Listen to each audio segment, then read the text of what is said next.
Now on to video interviews. So in this digital age, you're likely to find yourself in front of a webcam sooner or later.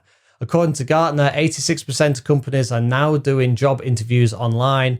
Thanks to the global pandemic, partly people have got used to remote working. And it also means that if they're willing to hire from a remote working point of view, they can actually widen their net of candidates from outside their own local location.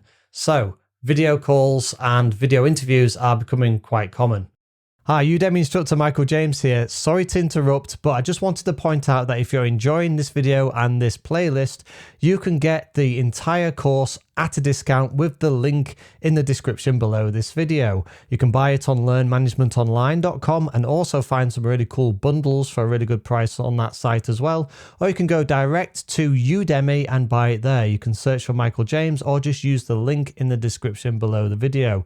With that said, thanks for watching this video and happy learning.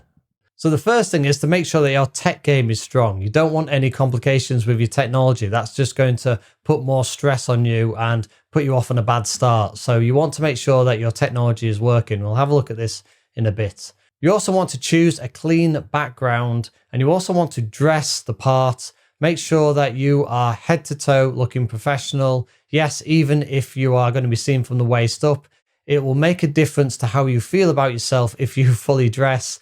And if you do have to stand up to get something, then you won't be caught out. So no interviews with just a shirt and no trousers. Maintain eye contact as well with the camera. So although you're looking at the screen and you're seeing them, do remember that it's the camera that is the window into what they see. And make sure that you try and keep those fidgeting and fidgets in check. Remember the body language lecture that we talked about. You want to make sure that you are sat upright and confident. Now, you might want to do a trial run with a friend, and that can save you from any last-minute tech hiccups. So conduct a thorough equipment check well in advance of the interview. You want to test your webcam, your microphone, your internet connection, and make sure everything is working in order. Familiarize yourself with the video conferencing platform that you'll be using to minimize any technical glitches. So another thing about this is if you have to install a new piece of software to do your video call, then you might want to make sure that it has access to your microphone and your camera. Sometimes it will say, I want access to it. You will click OK, and then it will request a restart of the system of the PC in order to actually make that work. So you don't want to be caught out by downloading a piece of software at the last minute, then clicking yes, enable microphone, and then it says restart the PC for it to work. That's just going to be clunky and take time. Make sure all of this is set up well in advance and test it with a friend to make sure that your audio quality and video quality is okay. Next, choose your background wisely. Opt for a neutral or professional backdrop that won't distract from your conversation. Try and avoid any busy patterns or cluttered spaces or silly little toys that you might have in the background, little ornaments and things like that, that might not give off a professional image or might distract the interviewer by looking behind your shoulder at what you've got on your shelves rather than listening to what you've got to say. All of that might detract from your presence on screen. So it's clearly popular to have a bookcase in the background. You see this a lot on TV and news and things like that when people are being interviewed. So if you do have a bookcase behind you, just be mindful of what books you've got on display. You don't want anything that might be off-putting on your book cabinet. So make sure that you do have a look at what's on display in the background before going ahead with your interview. Alternatively, you can use a professional background, which is often provided by the video call platform, which is kind of like a green screen, but it just has a professional looking background behind you, like an office or something like that. And make sure somebody is looking after the kids and the dog, and you've got that sign up on the door that says, please be quiet and don't interrupt me. I'm in the middle of an important interview. You don't want to be this guy. Scandals happen all the time. The question is, how do democracies respond to those scandals? And what will it mean for the wider region? I think one of your children has just walked in. I mean, shifting sands in the region. Do you think relations with the North may change? I would be surprised if they do. Pardon me. That's right. My apologies. What's this going to mean for the region? My apologies. Sorry. Okay, next, dress appropriately. While it may be tempting to dress casually when interviewing from home, resist the urge. Dress as you would for an in-person interview if you are actually going to that company to see them. You want to convey professionalism and respect for the opportunity that they're giving you. Of course, some positions and cultures will have different expectations, but if you're in doubt, err on the side of caution and try and dress smarter. Next, maintain eye contact. Now, it may feel unnatural to look into the camera instead of the interviewer's face, which is on screen, but just realize that it's the camera which is the window into what they're seeing. And giving a look into the camera every now and again will help to establish a connection that demonstrates confidence and engagement. They'll feel like you are holding eye contact with them if you look into the camera. So do remember that the camera is the window into what they see, and give it a glance from time to time, which helps in making them feel like you're addressing them. Next is testing the audio and visuals. So you want to conduct a trial run with a friend to make sure that your audio and visual quality are up to par. Paying attention to lighting and camera angles and background noise to ensure a polished and professional appearance. Now, lighting is really important. It doesn't matter how good your webcam is. If you haven't got good lighting that's facing you, then you're not going to get great video quality. If you've got a lot of light behind you, you're going to have a silhouette effect where all they will see from you is a shadow. So try and get the lighting right. Test it beforehand, of course. What you want is the lighting pointing towards you rather than coming from a different angle. You also want to consider background noise, of course, and you want to make sure that your mic is very clear. Now, you might want to get closer to the mic rather than further away, because the closer you are, the better they can hear you. I'm going to demonstrate this like this. If I'm over here talking like this, it's less audible. But if I'm over the mic like this, then it's a lot more audible. So just bear in mind where your mic is. And if you need to get a bit closer to it to make the clarity better, then consider doing that. Audio is actually more important than the visuals. It's a lot more important, in fact, because if they can't hear you, then it's going to be really difficult for them to have a conversation with you. And it's going to be really difficult for them to understand what skills and experience you've got to bring to the table, because if they can see you but not hear you, they're not going to get that message across. Audio is actually more important than the visuals. It's a lot more important, in fact. Audio is actually more important than the visuals. It's a lot more important, in fact. So absolutely make sure that your audio is clear and loud, and make sure that you're in a quiet room free of distractions. You don't want awful coffee shop background noise distracting them and making it hard for them to hear you. You want them to be able to hear you clearly so you can sell your strengths.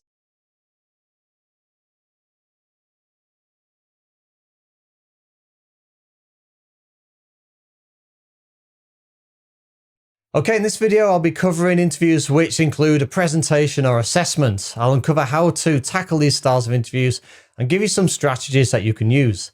So let's get started. You've applied for a job and you've got through on your CV, or maybe the first stage assessment. Congratulations if you have, well done.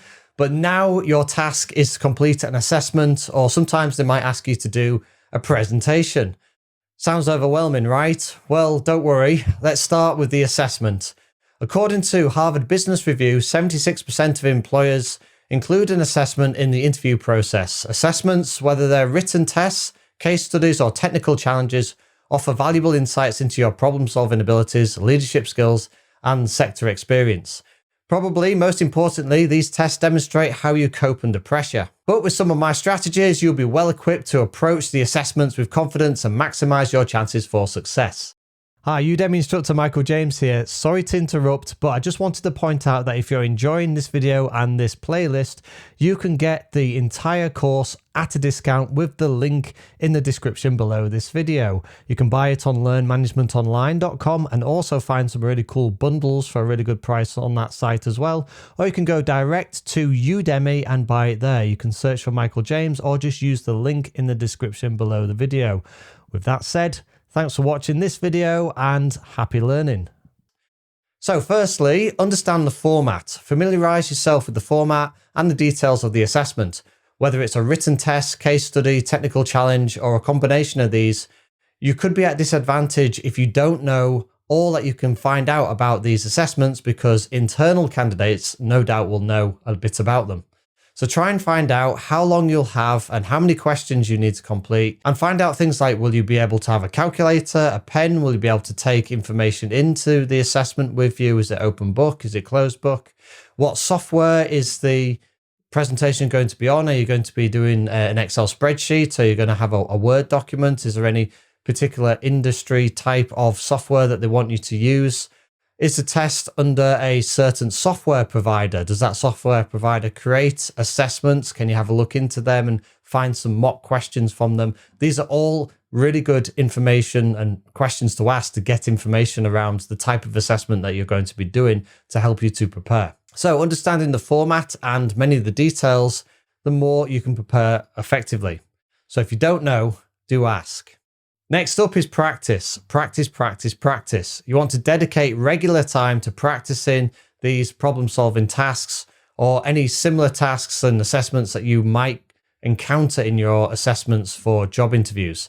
Practice under timed conditions to simulate the pressure of an actual assessment. Can you find any similar mock tests on the internet to practice with?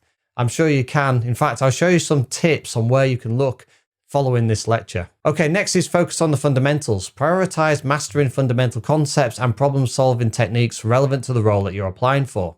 Strengthen your understanding of the key concepts and practice applying in various scenarios. For example, let's say you are applying for a project management role and you currently use agile methodology, something I know about. You could look into other well-known methodologies such as Prince2 so that you have a range of project management methods should you need to discuss more than one concept and know the benefits and the drawbacks of each. This shows that you've got a holistic and broad view of your particular subject area. This will show the vast understanding that you've got in your sector and not just one aspect. We can use ChatGPT for some of this, and I'll show you how to do this in a later lecture. Okay, next is utilize resources. Make use of resources such as practice tests, study guides, and online tutorials to enhance your skills and knowledge. Seek out additional learning materials or courses if needed to fill any gaps in your knowledge. You can use online courses to help, like this one, and any that are specific to the work area and industry and topic that you're actually applying for. Do take a look at other people in your field on LinkedIn to see if you can get inspiration from any courses that they've taken. If you search online, you can often find many exam simulators and practice tests. Udemy itself is often a great source for assessment question banks. As I mentioned in the previous point, we'll have a look at where to find some of these later. Time management is the next one. Develop effective time management strategies to ensure that you can complete all tasks within the allotted time. Practice pacing yourself and prioritizing tasks and questions based on difficulty and importance. If you know how long your assessment is going to be and how many questions you have, then you can calculate how much time you should spend per question. And that only works if all questions are weighted the same. So make sure you know which questions have a higher weighting than others, because you're going to want to spend more time on the ones where you can get more points for. If a question is taking longer than the time that you've allotted, then consider skipping it to come back to later. You may have time at the end of the assessment to come back to any that you couldn't finish. On this note, it's also worth knowing how the questions are weighted. Make sure you don't miss any easy points than any of the easier questions, and you may want to give more time to the questions that reward more points. Next point is to stay calm and focused. Easier said than done, I know. On the day of the assessment, try and stay calm and focused. Take deep breaths and manage any nerves. And read each question carefully before attempting to answer. Stay confident in your abilities, and I'll show you a tip for how to read the questions properly in a lecture following this one. And just another tip on staying calm, something that I find helps me is, although you're doing lots of prep for this interview, what can happen is you can build this up in your own mind as something that is really, really important. Of course, it's important, but all of this prep work that you're doing is going to put a lot of investment of your time and energy into it, and it's going to build it up in your head. You can really start to get panicky about it. So what I like to do is the day of the assessment, or even, and especially the night before, maybe even the day before, I've done all my preparation, just relax at that point. I don't think cramming for an assessment or cramming for an interview is going to help so close to the assessment or interview. what you want to do is relax. Maybe before the assessment, just go and have a walk.